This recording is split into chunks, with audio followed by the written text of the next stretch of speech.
Chapter 19. The Tea House at Midnight. Kaishin listened in on the conversation between the masked creatures and Hannah from the top of the stairs. The Shikkun's chorus of voices sent ice through his veins.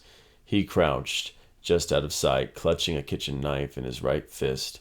He had never stabbed anyone before, but this day was a day for firsts.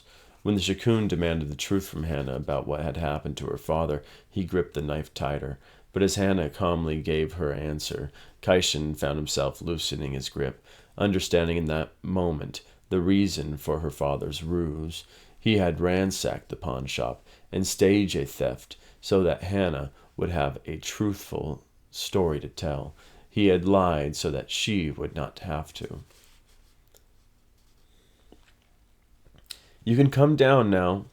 Hannah stared at the door, her arms wrapped around her stomach. Kaishin rushed down the steps, dropping the kitchen knife. He pulled her into his arms. "Are you okay?" "No." Hannah crumbled against his chest. "The creature." He held her tight. "That was that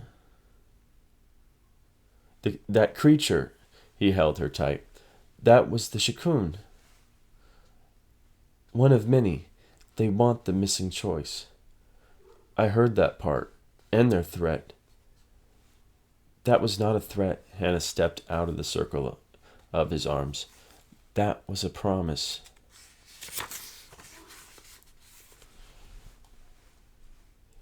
"Then we have to find the choice. Fast. Your father must have taken the choice with him. If we find him, we'll find the choice." Kaishin checked his watch. "It's just a few more hours until midnight. We'll have answers soon." "We? You still want to do this, even after seeing the Shikkun?" That thing will be back in 2 days. I'm not about to abandon you now." "Kai, there's something I need to tell you." "Hannah, there's nothing you can say that will make me change my mind." Kaishin affixed what he hoped looked like a convincing smile onto his face. "Besides, I'm getting used to jumping into puddles." Puddles cannot take us to my grandmother's tea house." "How do we get there?" "We need to share a bed." They lay next to each other on Hannah's futon, their bodies close enough to feel the other's warmth. Kaishin stared up at the ceiling, trying to summon the most boring lecture he could think of. He imagined himself back in high school, sitting in the back of his history classroom, making up math problems in his head to keep his eyes open. It wasn't that he found the Renaissance uninteresting. It was just that Mr. Whitecotton's idea of teaching was to read from their textbook until the bell rang. But not even the memory of his old teacher's nasal droning could weigh his eyelids down this evening. The Shikkun's voice echoed over Elizabeth's golden age, denying him sleep. Kaishin sat up and groaned. "This is important. I can't sleep." "Lie down." Hannah gently drew him back next to her. "And try not to think about anything. Sleep will come." Kaishin rested his head on a pillow and sighed. "Are you sure we can't just drive into a pond or a puddle?" "I have never met a man like you." Hannah turned to face him. "You are unlike anyone who has stepped through the pawn shop's door." A lock of silver hair slipped over Kaishin's eyes. Hannah ran her fingers through his hair, pushing it from his face. Kaishin stiffened. Inhaling sharply, Hannah met his startled gaze. A smile crinkled his eyes and softened them. Kaishin took Hannah's hand, gently pressing it to his cheek. "In what way?" he whispered, the corner of his lips grazing her palm. I'm sorry." She stared and blinked at him, withdrawing her hand. "What did you say?" A dimple dug into Kaishin's cheek. "In what way am I different from your other clients?" Hannah blushed. She did not bother to hide it. "All our clients, even if they do not know it, come looking for help. You are the first one to ever offer it. You jump into the unknown without thinking twice, and do not hesitate to take my word when I tell you that the way to find my grandmother is through a dream. You are a good man, Kai." She laced her fingers over her stomach. "Perhaps too good." I didn't realize that wanting to do a decent thing was a character flaw. Kaishin propped himself on his elbow. "It is not a flaw. It is a weakness. It makes it easier for people to hurt you. The only motives and actions I am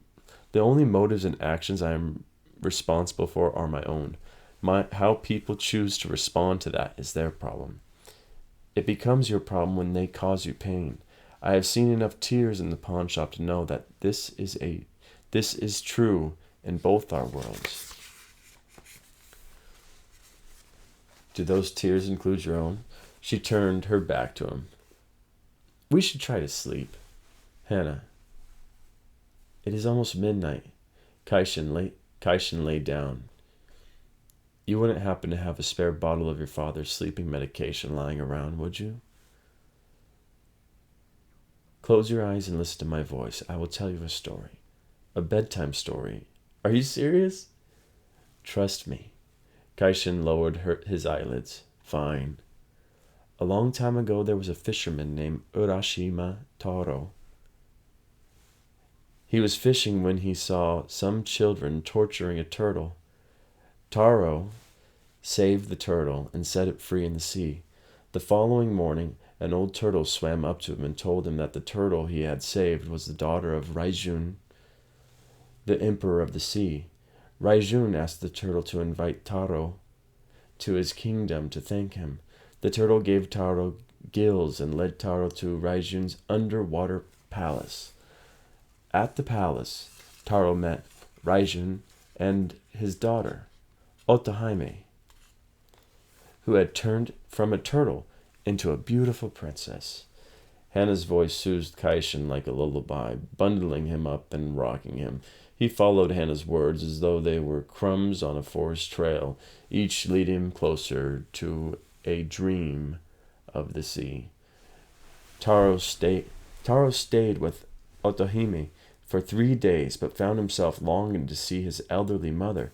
Otohime regretfully agreed to let him go. Before he left, she gifted him with a mysterious box that would protect him as long as he did not open it. The old turtle took Taro back to the shore of his village. Kaishin struggled to stay awake, torn between exhaustion and curiosity. Hannah turned on her side and rested her head on his chest. Kaishin held her to him, no longer sure if he was dreaming or still awake. "Hold on to me," Hannah whispered over his heart. "I will lead you through the dream." Kaishin nodded, half asleep. "What happened to Taro?" When Taro returned to his village, he discovered that everything had changed. 300 years had passed. Everyone he knew was gone. Distraught, he opened the box from Otohime. Hannah watched him sleep. He was going to join him soon, but for now, she let him dream in a way she felt like she had gone ahead of him and was already dreaming. Kaishin was a stranger in the world, and yet since he had arrived, nothing around her was familiar anymore. Her room, her bed, even her own skin. All it took was the briefest of glances from Kaishin to see it humming, tingling from the top of her head to her toes, the way it did when she had climbed the tallest tree along one of the mountain trails she enjoyed exploring as a child. Her father had told her not to, but still she climbed higher and higher, away from the echo of his rules, above the walls of everything she had been told she could or could not do.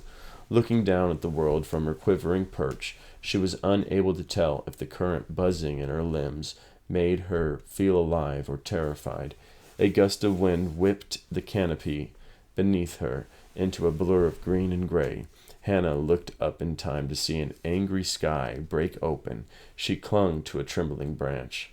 Icy shards of rain struck her fists, awakening the glowing paper cranes tattooed on her skin. The flock took flight across the back of her hand. oblivious to the wet lashing. Hannah envied their wings. She loosened her fingers around the branch and considered letting go, if only to know, for the sliver of time before she lay broken on the rocks, what it was like to fly. Curled on her mattress next to Kaishan, her face near enough to feel the warmth of his breath on her lips, Hannah dangled from a tree that towered over everything she knew. From this distance, the world below was tiny, and she was free from its grasp. Still, she had no wings. She nestled her cheek against Kaishan's chest and closed her eyes, wondering if falling into him would hurt as much as crashing into the ground and shattering all her bones. Gravel crunched by his ear. Kaishan snapped his eyes open. He sat up and looked around. An arched bridge stretched out in front of him. A long line of people dressed in white sleeping robes made their way over the bridge from a gravel road, their place unhurried. That is Midnight Bridge. It connects night and morning. Hannah stood up and brushed the dust and gravel from her clothes. People cross it in their dreams. My grandmother's tea house is across the road.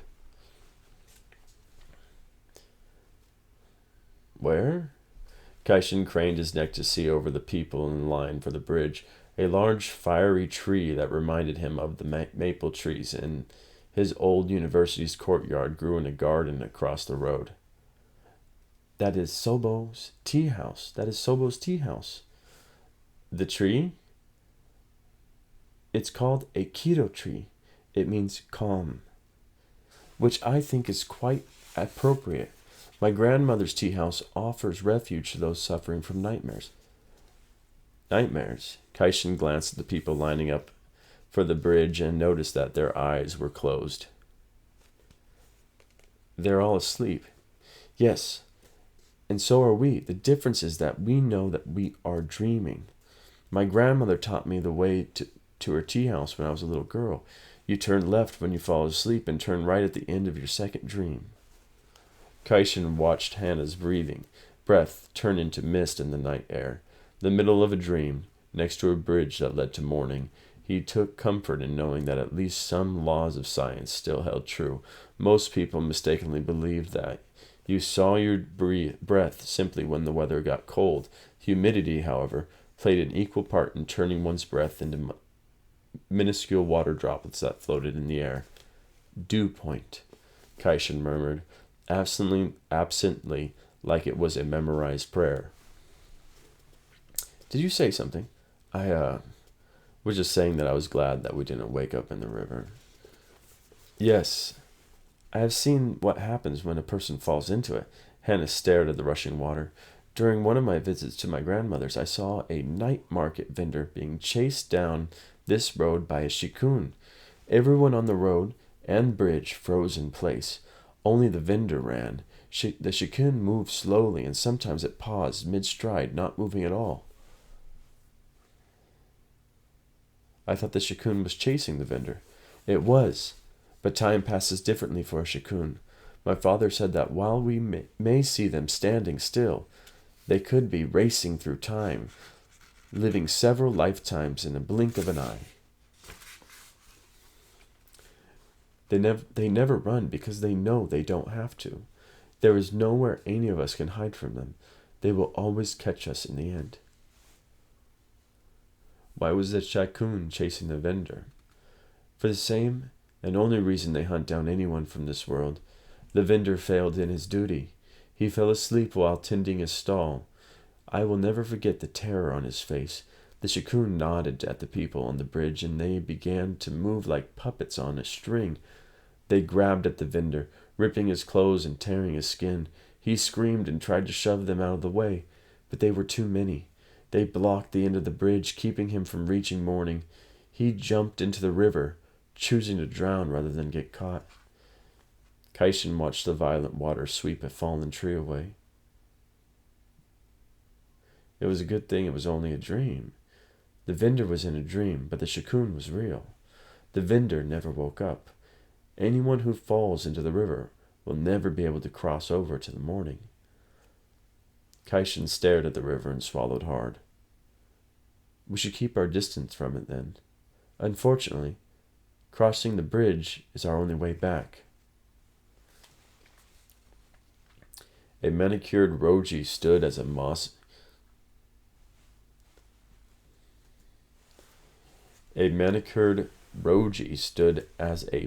border between the gravel road and the large Keto tree. Kaishin sensed a change in the air as soon as he entered the tea garden. The gentle breeze drifting over the serene landscape, a sculpted evergreen bushes, felt solemn and sweet. A silent signal that a tea ceremony had begun with his first step. Each stepping stone laid over the grass took him further from the mundane. The sukubai is for the sukubai is for purifying ourselves before entering the tea house. Hannah stopped by a stone wash basin surrounded by artfully arranged stones. She picked up a bamboo ladle and proceeded to wash her hands and rinse her mouth. Kaishin followed her lead. A pleasant, soothing tinkling similar to the music made by a zither echoed from the ground next to the basin. Do you hear that? That is the sikunkutus. Sikunk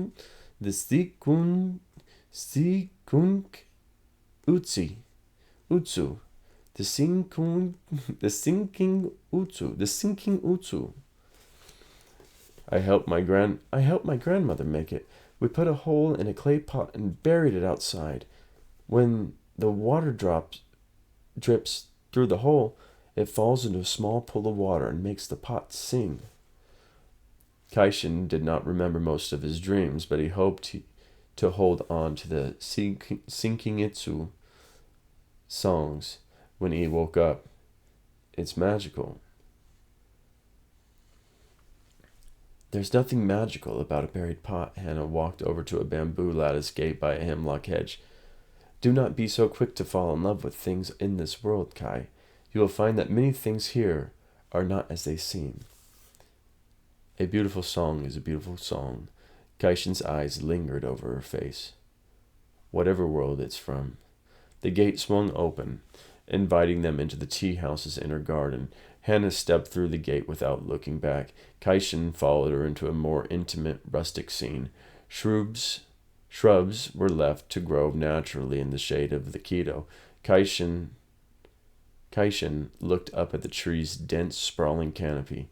Even in the moonlight, its leaves looked as though they were on fire. He ran his hand over the tree's trunk and felt it beat beneath his palm like a heart. I still can't imagine how your grandmother's tea house is inside this tree. It grew inside it when it was still a seed, Hannah said. A seed? Kaishin's mind raced with possibilities. I don't suppose your grandmother would have some extra seeds I could take back with me. They could solve. He wrinkled his nose, regretting his words. Sorry. Forget I said anything. Bad habit. We could ask her, but I'm not sure how well such a seed would grow in the ground. The mind is 1,000 times more fertile than any kind of soil. Good point, Kaishin chuckled. Lightning streaked across the night sky. The wind blew, carrying the scent of rain. Even in a dream, Kaishin could not escape terrible weather. We should head inside. Hannah rapped her knuckles against the tree trunk. A long branch reached over from the side of the tree and clasped a ridge in the trunk with finger-like twigs. It pulled the bark open like a door. Another branch tapped Kaishin on the shoulder. He jumped and twisted around. The branch nudged his chest. Hannah tried to hide a small smirk. It is telling you to go in. The branch continued to tap Kaishin. I'm going, he said, removing his shoes. He left them on a flat stone by the entrance to the tree. Kai, wait. What is it? I think it would be best if we do not mention anything about my mother being alive to my grandmother. We do not have any concrete proof, and it might upset her. I understand. Though it had no windows, the empty treehouse was warmly lit by the glowing of fireflies, flying freely across the shop's high ceiling. The sky filled with dancing stars. An old woman dressed in a simple kimono looked up from a wooden counter that grew from the shop's mossy floor. Behind her, knobby shelves displayed an assortment of tea stored in clay jars. Hannah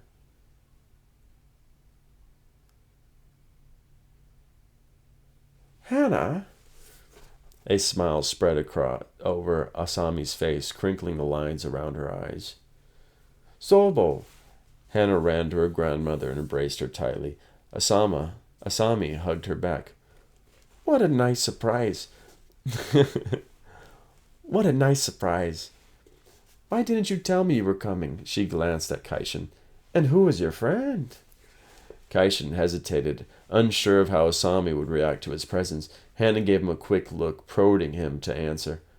I'm, Minatozaki Kaishin. Kaishin bowed to her. I thought I had met all of Hannah's friends, Asami said, eyeing him. Kaishin is... Hannah drew away from her grandmother's arms.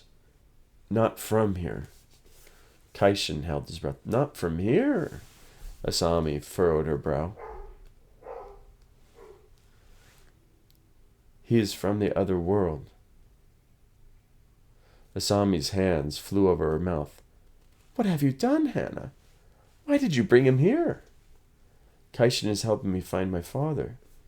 The veins in Asami's neck tightened. Your father? Why? What happened? I woke up in the morning and found the pawn shop ransacked and Otto-san gone. Color drained from Asami's lips. Did the Shakun? No. Hannah clasped her grandmother's hand. They are looking for him too. That is why I need to find him first. He left clues that led us here.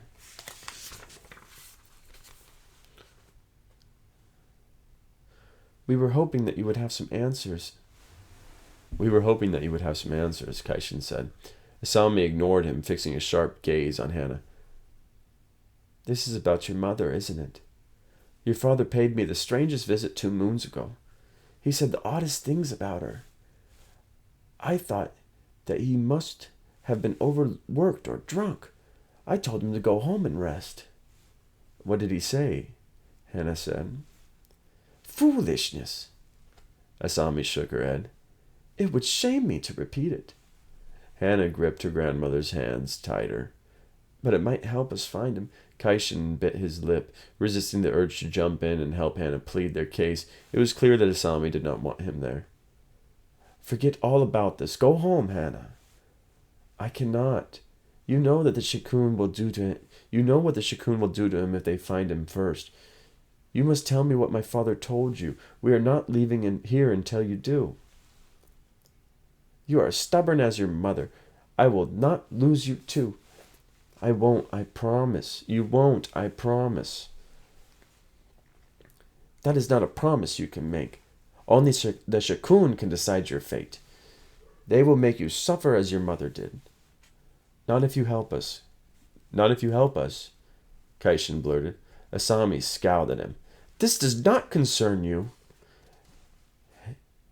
Hannah is my concern. Kaishin raised his voice louder than he had intended, but did not regret it. The image of Hannah being chased into a river by the Shikun filled his mind. I'm begging you, he softened his tone. Please tell us what you know.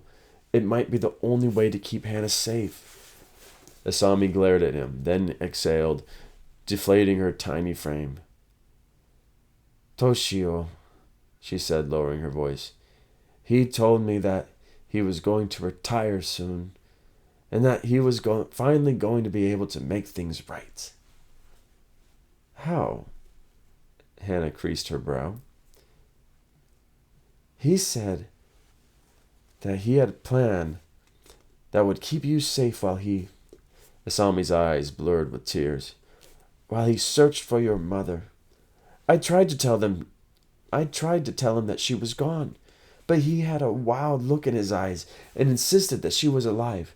He said that as soon as you took over the pawn shop, he was going to look for her.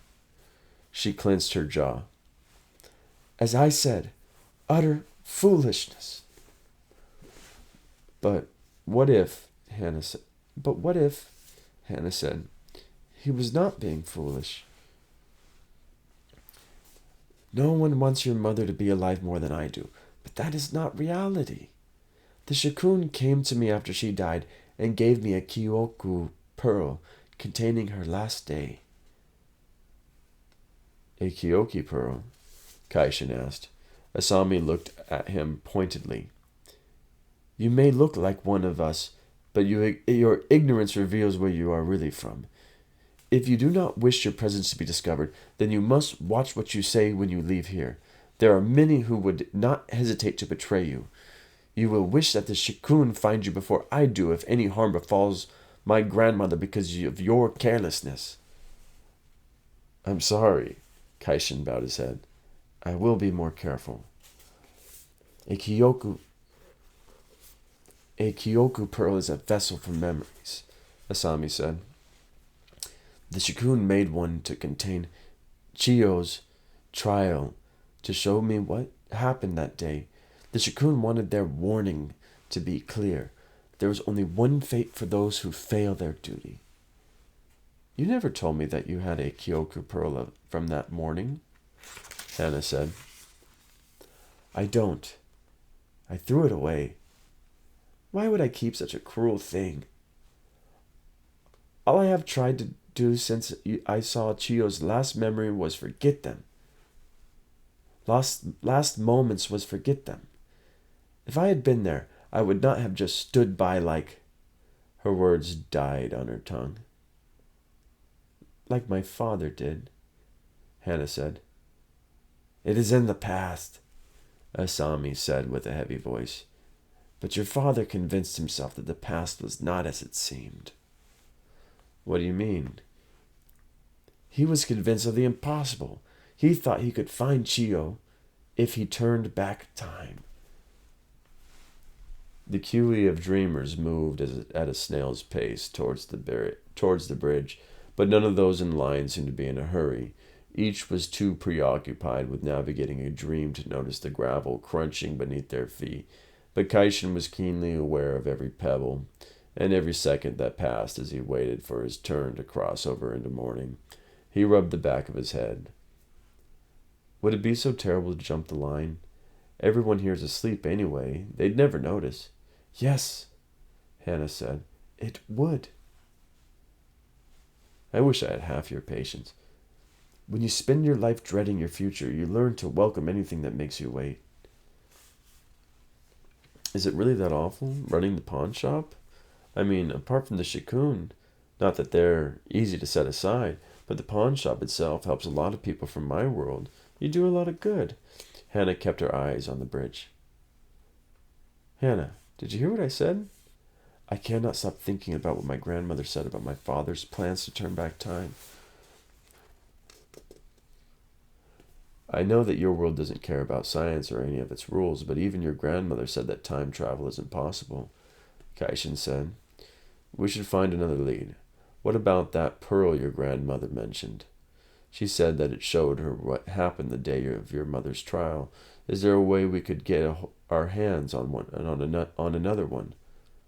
A Kyoki pearl of an event can only be made by those present during the occasion. I do not think that asking the Shikun if they have a spare one would be wise. Finding another pearl containing that same memory would be harder than traveling through time. So we're at a dead end again. Maybe not. I know that time travel is not possible, but my father is not the kind of person who throws around words he does not mean, no matter how drunk he is. It is when he is drunk that he is the most honest. Time must have some part in his plan to find my mother, Hannah said. What does your science say about time? Nothing definitive, but we have our theories. What kind of theories? Well, for example, we know that space can be bent by gravity. This means that space-time can be bent. In theory, that means that time can be bent too. Bent? Hannah gnawed the corners of her lips. The people in line froze mid-step. Hannah cursed.